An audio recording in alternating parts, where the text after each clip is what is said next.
4+4 offer. మొదటిసారిగా country delight పాలని 4 రోజులు ఆర్డర్ చేసిన వాళ్ళకి మరో 4 రోజులు free.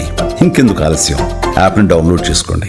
Download the Country Delight app now. Janasena party విజయకేతన సభ సందర్భంగా, ఆవిర్భావ దినోత్సవం సందర్భంగా ముఖ్యమంత్రి చంద్రబాబు నాయుడు అలాగే మంత్రి లోకేష్ కూడా ఆ పార్టీ కార్యకర్తలకు, అధినేత పవన్ కళ్యాణ్కి శుభాకాంక్షలు తెలియజేశారు సార్. తెలుగుదేశం పార్టీ నాయకులంతా కూడా చాలామంది ఆ జనసేన ఈ కార్యక్రమానికి వెళ్ళే వాళ్ళకి మధ్యలో ఫుడ్ అందించడం, వాటర్ ప్యాకెట్స్ అందించడం, దీనిలో కూడా కంట్రిబ్యూట్ చేశారు. కానీ పిఠాపురంలో సీన్ ఎలా ఉంది అంటే సార్, అక్కడ వర్మ వెసెస్ పవన్ కళ్యాణ్ అన్నట్టుగా సభా వేదిక మీదే పవన్ కళ్యాణ్ విజయానికి పిఠాపురంలో తానే కారణము అని చెప్పి ఎవరో అనుకుంటూ ఉన్నారు. అలా అనుకుంటే అది వారి కర్మ అని నాగబాబు మాట్లాడారు సార్. ఒకసారి బయట అయితే ఇక్కడ పిఠాపురంలో పవన్ కళ్యాణ్ గారు అఖండ విజయం సాధించడానికి 2 ఫ్యాక్టర్స్, 2 ఇంపార్టెంట్ ఫ్యాక్టర్స్. ఒకటి మన ప్రెసిడెంట్ జనసేనాని పవన్ కళ్యాణ్ గారు అయితే, రెండో ఫ్యాక్టర్, నాట్ వ్యక్తి, ఫ్యాక్టర్ పిఠాపురం జన సైనికులు, పిఠాపురం పౌరులు, పిఠాపురం ఓటర్స్. వీళ్ళిద్దరూ లేకపోతే మేము ఏమి చేసినా ఏం ఉపయోగం లేదు.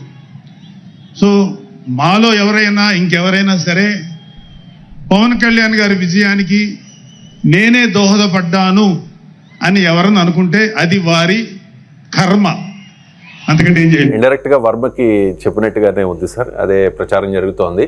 గతంలో కూడా వర్మ తన ట్విట్టర్ హ్యాండిల్లో ఒక పోస్ట్ వచ్చింది, కష్టపడి గెలిచిన గెలుపే అసలైన గెలుపు, అసలైన విజయం అని చెప్పి. ఆ తర్వాత అది పెట్టలేదని చెప్పి ఏదో కవర్ చేసుకునే ప్రయత్నం చేసినా కూడా తర్వాత ఆయనకి ఎమ్మెల్సీ రాకపోవడం, ఒక కోల్డ్ వార్ అయితే మాత్రం అక్కడ వర్మ వర్గీయులకి జనసేన శ్రేణులకి మధ్య జరుగుతున్న పరిస్థితి. ఇదే మాట ఎన్నికలకు ముందు కనుక అంటే బాగుండేది కదా. మాకెవరు అవసరం లేదు, ఇక్కడ గెలవడానికి తెలుగుదేశం వాళ్ళు కూడా అవసరం లేదు. భాష ప్రకారం ఇద్దరే, పవన్ కళ్యాణ్ జనసైనికులు, టీడీపీలో అవసరం లేదని చెప్తున్నాడు. సో పిఠాపురంలో గెలవటానికి టీడీపీ వాళ్ళు అవసరం లేదని బహిరంగంగా వేదికపై చెప్తున్నాడు. వర్మ పక్క పెట్టండి, టీడీపీ వాళ్ళు అవసరం లేదు అన్నాడు. ఇది ఎలక్షన్కి ముందు టీడీపీ ఆన్సర్ చేయాలి. మీరు అవసరమే లేదంటున్నారు. ఒక పిఠాపురంకి ఇది పరిమితం కాదు, ఆంధ్రప్రదేశ్ మొత్తాన్ని రాబోతుంది చూడండి. ఒక పిఠాపురం కాగదు, ఆంధ్రప్రదేశ్లో జనసేనను గెలిపించేది పవన్ కళ్యాణ్ జన సైనికులు. తెలుగుదేశంలో అవసరం లేదు అనే స్టాండ్ క్లియర్గా పిఠాపురం ఉదాహరణగా నాగబాబు చెప్తున్నాడు కదా. పిఠాపురం అది ఎక్కడ తెలుగుదేశం కూటమైన యొక్క పదమే వాళ్ళే కదా. జన సైనికులు అన్నాడు తప్ప, ఒకటి పవన్ కళ్యాణ్, 2 జన సైనికులు, 3 మన మిత్రపక్షాలైన తెలుగుదేశం, భారతీయ జనతా పార్టీ కార్యకర్తలు అనాలి కదా. అనలే అంటే మరి పిఠాపురంలో పవన్ కళ్యాణ్ కాదు మిగతా 21 మంది కూడా అంతేనా? టీడీపీ వాళ్ళ సపోర్ట్ లేకుండా గెలిచారా? అంటే టీడీపీ ఆన్సర్ చెప్పాలి. మీ అవసరమే లేదు, మిమ్మల్ని కేర్ కూడా చేయమంటున్నారు. మరి మీరు ఏం చెప్తారో చెప్పండి. నాలాంటి వాడు మీద ఎగురుతారు కదా. ఇప్పుడు చెప్పండి ఆన్సర్ ఏంటి? మరి మీరు అవసరం లేదంటున్నారు కదా, క్లియర్గా చెప్పాడు. వర్మ పక్క పెడతాం, వాడు తెలుగుదేశం కార్యకర్త అవసరం అన్నాడా? చంద్రబాబు నాయుడు మద్దతు, నరేంద్ర మోడీ ఆశీస్సులు అన్నాడా? అనలే కదా. అంటే మరి క్లియర్గా జనసేన తన బలం మీదే తాను గెలుస్తోంది, తెలుగుదేశాన్ని నిలబెడుతోంది తప్ప తెలుగుదేశం అవసరం జనసేనకు లేదు. జనసేన అవసరమే తెలుగుదేశానికి ఉంది అని మీనింగ్ కదా. 4 దశాబ్దాల తెలుగుదేశాన్ని నిలబెట్టామన్నది ఒక స్టేట్మెంటు. పవన్ కళ్యాణ్ పిఠాపురం విజయానికి పవన్ కళ్యాణ్ జన సైనికులు అని అన్నాడు. దీని మీనింగ్ ఏంటి? తెలుగుదేశానికి జనసేన అవసరం ఉంది కానీ జనసేనకు తెలుగుదేశం అవసరం లేదు అని క్లియర్గా మెసేజ్ చెప్పారు. నెక్స్ట్ ఇక రియాక్ట్ కావాల్సింది తెలుగుదేశం వాళ్ళు, నేను కాదు. ఇక ఎన్నికలకు ముందు మాకు వర్మ అవసరం లేదంటే అయిపోయేది కదా, పని అయిపోయేది కదా. సో ఇప్పుడు ఎన్నిక అయినా అది ఆవిర్భావ సభ, పిఠాపురం కొరకు పెట్టిన సభ కాదు, అది ఆంధ్రప్రదేశ్ మొత్తానికి కోసం పెట్టిన సభ.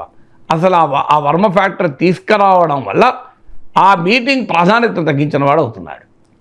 అసలు ఆ మీటింగ్ ఉద్దేశం ఏంటి? ఆ మీటింగ్ ఒక లార్జర్ పొలిటికల్ కాంటెక్స్ట్ కొరకు పెట్టి, నువ్వు ఎట్లుంది ఆ పిఠాపురం పంచాయతీ మాట్లాడితే డొనాల్డ్ ట్రంప్ను చర్చలకు పిలిచి మా గల్లీలో ఈ ప్రాబ్లం ఉందని చెప్పుకుంటే ఎట్లుంటుంది? డొనాల్డ్ ట్రంప్ చర్చలకు పిలిస్తే డొనాల్డ్ ట్రంప్తో టారిఫ్ల గురించి, గ్రీన్ కార్డ్ గురించి మాట్లాడాలి. లేదు మా ఢిల్లీలో పొల్యూషన్ ఉందండి అని మాట్లాడినాం అనుకో, ఎట్లుండే చెప్పండి. లేదు మా మూసీ ప్రక్షాళన గురించి మాట్లాడానంటే, డొనాల్డ్ ట్రంప్ మోడీకి మాట్లాడితే మూసీ ప్రక్షాళన చర్చించరు, అది ఇంపార్టెంటే కావచ్చు. దేని మీద చర్చిస్తారు? భారత్ అమెరికా లార్జర్ సంబంధాల గురించి మాట్లాడతారు.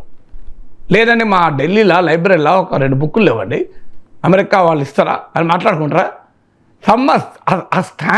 నాకు ఆశ్చర్యం ఏంటంటే అదొక రాష్ట్ర ప్రజలందరి కోసం పెట్టిన సభలో పిఠాపురం పంచాయతీ ప్రస్తావించడం అంటేనే ఒక రకంగా ఆ మీటింగ్ గౌరవాన్ని విలువను తగ్గించడం అవుతుంది.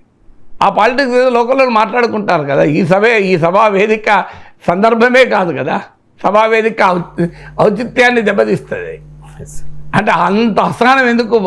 అంటే వర్మ మీకు అంత టెన్షన్ పెట్టిస్తున్నాడు అంటే కదా, లేకపోతే ఆ సభలో చెప్పాల్సిన అవసరం ఏమొచ్చింది? దానికి ఆన్సర్ ఉండాలి కదా. అందువల్ల ఎన్నికల్లో మనము మిత్రపక్షాలను గెలవడానికి ఉపయోగించుకొని తర్వాత ఎక్నాలెడ్జ్ చేయకపోవడం కరెక్ట్ కాదు.